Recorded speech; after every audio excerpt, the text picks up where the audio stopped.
my response that we have a total of 28,696 learners, and I did say share that this number is not static, it keeps changing. So this is as at 31st of March 2025.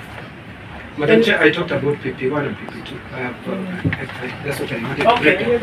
So yeah, the segregated information we have, Chair will be able to provide. It is there. Thank you.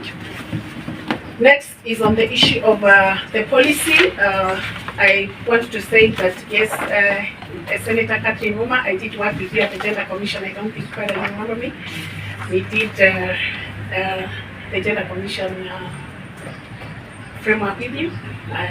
So we did work together. Yes. Sorry, Chair. On the policy. But do you say? That's very good declaration. Yes.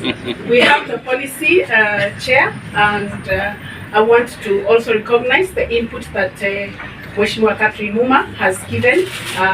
She did hold my hand before in working on the Gender and Equality Commission, so therefore, Honorable Senator, I will work with you even on this one. I know you're very good in guiding us, so therefore we have something, Chair, but it can be improved.